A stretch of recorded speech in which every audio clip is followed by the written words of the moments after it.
It's over. Yay! It's over. Yeah, I'm gonna go with yay. It's over. I'm gonna be honest. This show we recorded at midnight. It's been a thing. Sometimes it's been fine. Sometimes it's been less fine. This is one of the times where it was less fine. So, um, kind of glad that we're done with the series for the time being. But full interest. My Hero Academia, episode 63. Season 63. 3, episode 25. 63. Yeah. So, yeah, this is basically an episode dedicated to look how cool Togata is.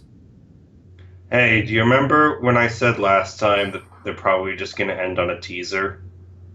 Because that's how they're doing things now, because there's no way they're not getting another season. In fact, I'm willing to bet they've been working on the next season while this season has been released. Yeah. I mean, I still feel like the teaser for it should have been a couple of episodes ago, but, whatever.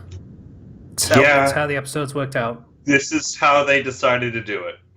They'll figure it out going forward. Whatever. It's fine. It was always going to be a weird place to end. Because either A, they didn't have the charity episode and thus would get further ahead, or B, they would have had to have added more filler that was... I don't see they would have had to have cut out these last 2 episodes or replaced them with 2 filler episodes. Yeah, in order to that would have gone earlier in the season. Yeah. Probably, maybe the second part of the exam? Maybe? Yeah. I get the feeling, though, that they want to avoid too much filler in this show at all. Yeah. Because the only, there's been... This season had a few filler episodes. There was the first episode, which, if you remember, was basically a clip recap. show. It was a clip show, yeah. And then you had parts of episodes that were mostly dedicated to, the whole thing with Yaoyorozu and Todoroki and the ninjas and everything was added, but it fleshed things out, so it was okay. I thought Todoroki's bit was actually in I'm pretty sure that part was... With the ninjas? Yeah. No, I don't think so. I'm pretty sure it was. Okay, I might have to double check that. Because there was no way they were not going to spend time on Todoroki in this exam. So I remember Todoroki going in, because he cleared it, but I don't remember showing him how he cleared it in the manga. Yeah, so they basically dedicated most of an episode to Momo and the crew. And then they had the love episode, which, yeah. Mm-hmm. That was for charity. Of all of those, the love episode fit least, but it was still a good episode. So yeah. This is because of the seasonal format, they've avoided any large amounts of filler compared to other shonen. We are 60 episodes into My Hero Academia, and I'm willing to bet if you were to go back and look at Dragon Ball in the first 60 episodes, just how much of that is filler? Just Dragon Ball Z. Because I remember they had to recut that for, Z Kai, so that the large amount of filler was gone and you could reasonably watch the show. I mean, it was still 170 episodes, but sure. It was, but even then, so there's that. Anyways, to talk about the episode itself, we do get to see that fight with Mirio Tokata, but we're also introduced more formally to the crew of the top 3, the big 3 here. They're more annoying in animation. They are. The girl one was very obnoxious. Yeah, Najire, I was just... Okay, This is not how I remember her vibe at all. No, that's how she was in the manga, but you didn't have to actually listen to it and Yeah, watch detailed reactions to her shenanigans.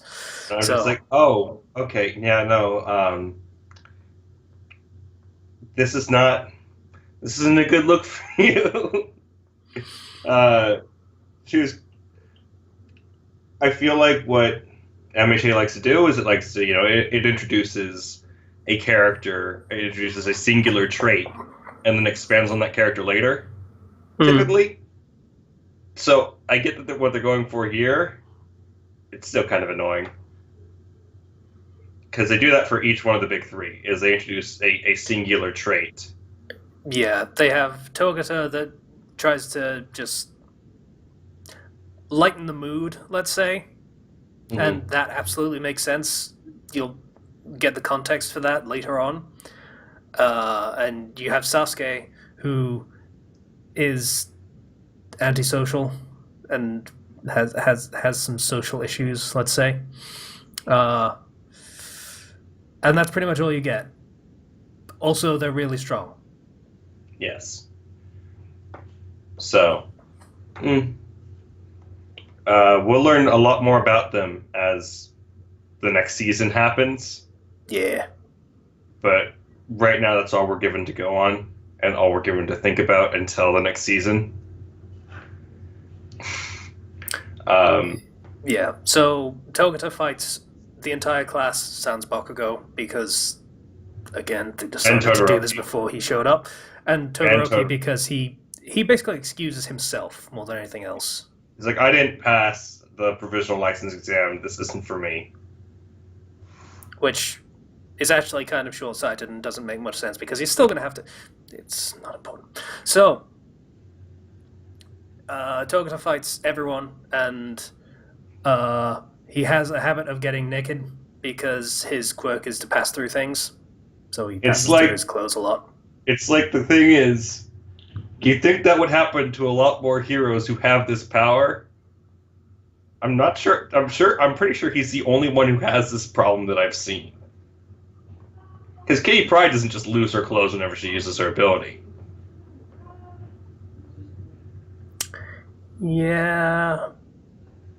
But at the same time, it's also a logical way that the power would work, more so than, hey, I can keep my clothes, that's fine. I'm arguing for the losing the clothes thing. That makes perfect sense. It does. I mean, it also even goes with the whole, hey, if I make myself impermeable, I will just pass through the fucking floor. Mm-hmm. I have to very carefully control this so I don't have a bug where I fall through the world. Yep. He explains in vivid detail how he manages to pass through walls. He always has to have a foot on the ground that is still solid. Because if he passes through the wall and tries to put his foot down on the other side, then it would just go through the floor and he wouldn't notice. He wouldn't know the difference. So, that's, like, he has a very difficult to use power because it requires a lot of focus and concentration. He goes really into detail on this. Because it is, like...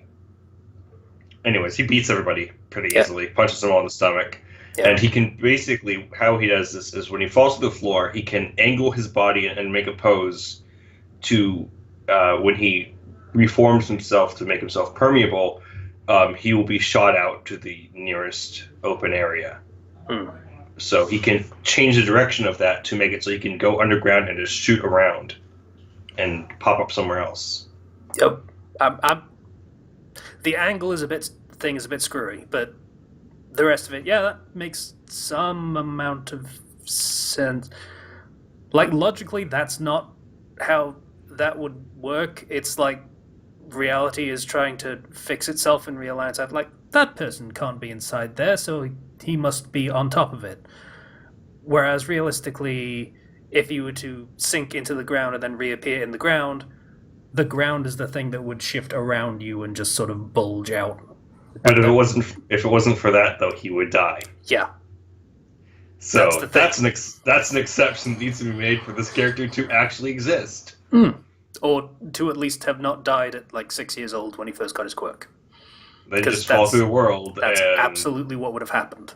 that would be terrifying. He would have activated it, immediately sunk through the floor, and then that would have been it. He's done. So, yeah, because this is a shonen manga, we're Mhm. gonna just dance around that shonen Yeah. anime. But Yeah.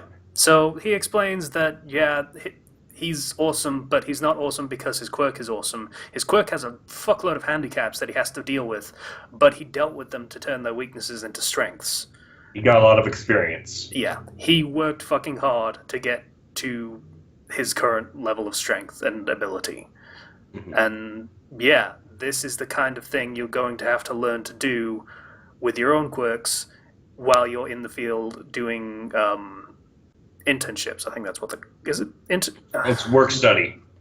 Right? Yeah, they get it backwards because our work study was fucking just you're there as a guest, and internships is actually where you're doing the job. And in this, it's internships is where you're just a guest, and work study is where you're doing the job, which is backwards to my the way I went through that. But yeah, so yeah, basically they're going to have to learn to work with the weaknesses of their quirks if they're going to succeed during work study, where they will have to just straight up be heroes because that's what doing a work study means. I mean, I'm thinking about it right now. Aside from like Izuku, whose power could literally kill him if he were to use it incorrectly, is there anybody else in Class 1A who has a power that, if used incorrectly, Aoyama. right? Aside from yeah, because we hadn't gone to that in the anime yet, had we? Tokoyami. Actually, oh gosh, imagine Tokoyami growing up as a kid, and there's a monster in my room God. at night. I mean, Can you imagine how terrifying that would be?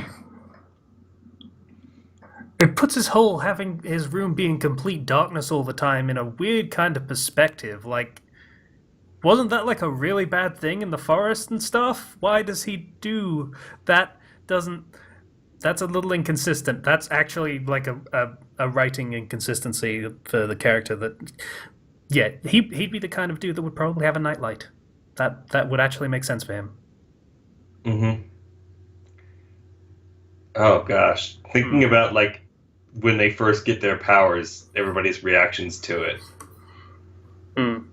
Yeah, I feel like Ochiko's would be very dangerous when she first got it, especially since she can make herself float. She can make herself float, but I don't think that's how she would have discovered it. I think she would have put her hand on something and it would have floated up, Yeah. which is less dangerous. What is the most terrifying ways these people could discover their powers? I'm invisible. Oh wait, that.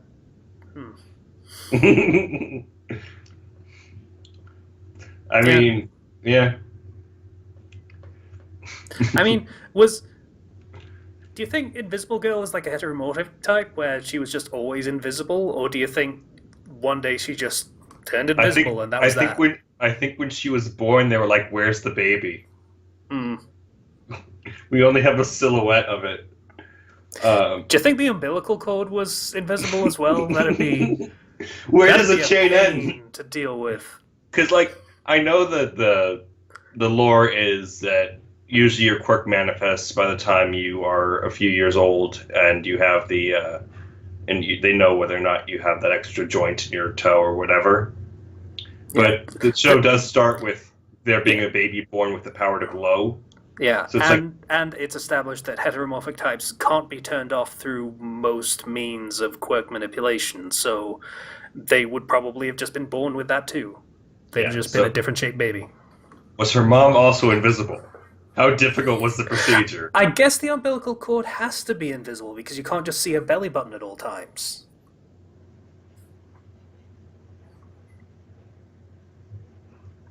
This is a very strange line of thought. I mean, Do you I think her don't know parents what I often? mean. Do you think her parents often forgot her when they went out to places?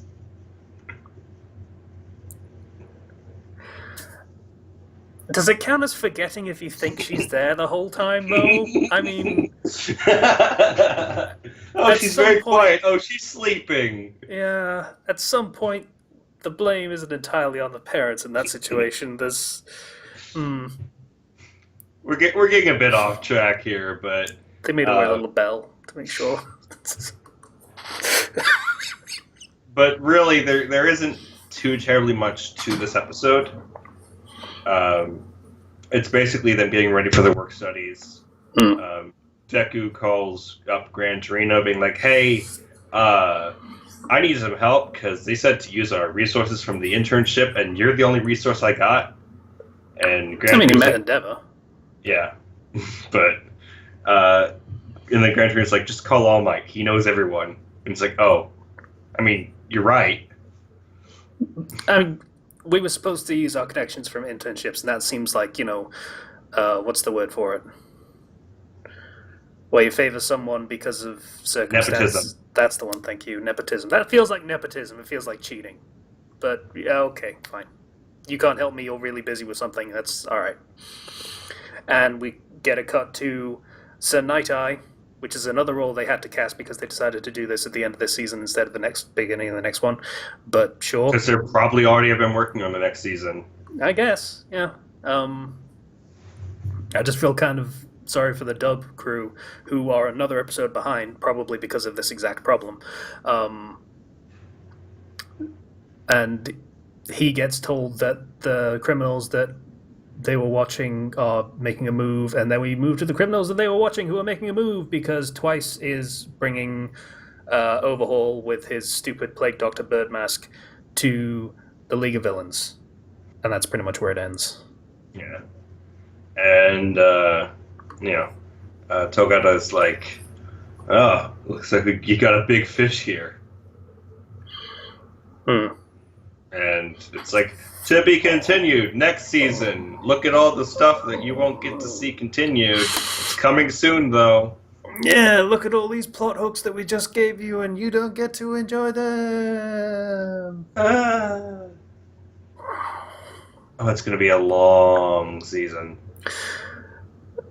No, it's probably going to be about normal. I know it's going to be normal, but it's going to be like almost all of that's going to be devoted to that arc. Yeah, probably 18 to 20 episodes is going to be that arc, and then it's going to end with the festival, probably. No, the remedial. That's only like one episode, 2 episodes max. That's actually not that long. Yeah, that's fair. Yeah, so I just wonder who they cast for all these new roles. Because Michael Jones has been talking about this show a lot, and I'm wondering whether he's catching up for the sake of... Yeah, that'd be cool. I will have to go through and watch the dub for everything later. It's just been... I had a hard time finding a place to get the dub that was not... well, like I was subscribed to Crunchyroll for a while, so I didn't want to pay more for it was like Verve or Funimation. Yeah. But now that I was like, yeah, no, Crunchyroll's broken, I probably will just buy the Funimation one. Yeah, Crunchyroll's broken and they're kind of shitheads. So yeah, just Funimation's fine. They do a good dub. It was serviceable for a while, and then it just broke, and it's like, okay, yeah, no, I guess I'll just give my money straight to Funimation. That seems like a better plan. You having fun with your hair? It won't stop. Whatever. Your hair looks like default hair number 3. It's supposed to be default hair number 1. Anyway, what were we talking about? Right, voices. I don't know. I think Michael Jones would probably be a good Sasuke in this one. Just I like the irony of the super loud, kind of obnoxious guy just being the quiet, introverted. I don't really want to be here. think that'd be a really nice irony. Like I know this character, like we know that My Hero Academia was inspired at least partially by Naruto. Hmm. And it's like, here's our Sasuke, and imagine them as potatoes. Yeah, that was a pretty good joke of just Their heads potatoes are in his potatoes. eyes, and then sees all of them as potatoes. Their heads are potatoes, but their bodies are still human. It's not working. He would be really good in that role. Anyway, I will so, say, there was one moment I really liked with Najire, and it's only this one moment that I really liked. It's when she's just messing with Ashido's horns when they're off on the side. It's just like, what are you doing? Stop! She's just mindlessly like playing with them. I'm like, I am curious about those horns. How do they work? What's are their they purpose? magnets? You had to say, how do they work? How do they work? Yeah. I think that pretty much covers the season.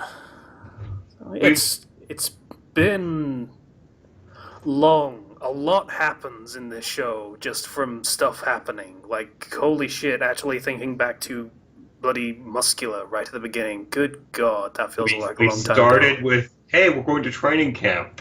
And we're ending with, okay, so All Might's no longer a hero, and also Izuku has a new fighting style, and also there was Bakugo and Izuku have mostly worked out a lot of the tension between them, And all of them, save two, can now legitimately work as professional heroes. yeah, it doesn't So- feel like there was any time that was necessarily wasted, per se. Nope. Like, I think next season's going to be really great. I can understand the catch-up episode. The Momo episode filled in a blank that was actually just kind of missing. And the Love episode, the extenuating circumstances that absolutely make sense doing that. So, yeah, even the filler wasn't a waste, which is always a good sign. Yeah. So, I mean, I'm trying to think of any other closing thoughts for the season, but we've talked about the season a lot. Yeah, no kidding. It's almost like we reviewed them all episodes. Oh gosh, Sugar Man as a toddler getting candy. I mean, really, is that so different from regular toddlers But getting he's candy? like, he throws a tantrum and he's energetic and he just destroys a house. I have to imagine every parent gets quirk insurance for this kind of thing. Oh, the kid broke a wall. Yeah, that happens. Don't worry, we'll get someone with like cement powers to do it. Cement Toss. It's fucking day job. Yeah. Cement Toss is the most valuable member of society, I swear. Yeah. Like I'm pretty sure he's the only reason why they can actually make so many large, like, city structures for everybody to fight in. Because he could just make that so cheap, and then you just, like, set in the glass and everything with probably somebody who has a glass quirk for Probably. like windows. Yeah. I mean, it's a hero school, so naturally they will have heroes on tap for stuff that needs doing, and the heroes will be able to do it because they're the only ones that can actually do those things legally. Mm-hmm. It's really kind of a racket. Construction heroes would be like, I'd watch a show about construction heroes. Bob the Builder is very different in this universe. Bob the Builder with the power to control sentient machinery. And his nemesis is Wreck-It Ralph. That would literally be the thing. And it would be a documentary, not a animated series or anything.